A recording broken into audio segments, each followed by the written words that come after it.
యూకేలో నిమిషానికి 2, రోజుకి 1200, వారానికి 9000 షాప్ లిఫ్టింగ్ కేసెస్ రిజిస్టర్ అవుతున్నాయి. Last year 4,69,788 shop lifting cases register అయ్యాయి. 200 పౌండ్స్ కన్నా తక్కువ విలువైనవి దోచేస్తే 6 నెలల జైలు శిక్ష, అంతకన్నా ఎక్కువైతే 7 ఏళ్ల జైలు శిక్ష.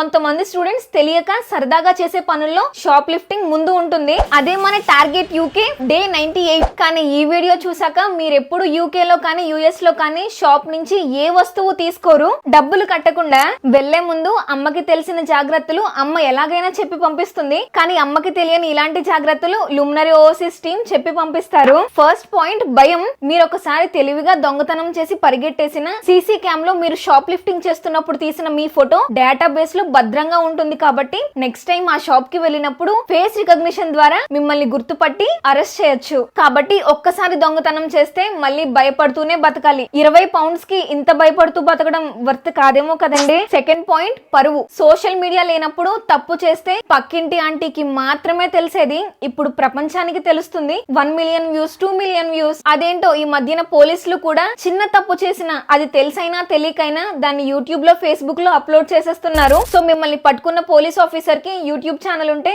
ఇండియాలో పక్కింటి ఆంటీ దగ్గర మన పని అయిపోయినట్టే. మన అమ్మాయి అమెరికాలో ఉంది అని చెప్పుకునే లోపే ఇదిగో ఈ వీడియోలో కనిపిస్తుంది అని చూపించేస్తారు. థర్డ్ పాయింట్, డబ్బులు.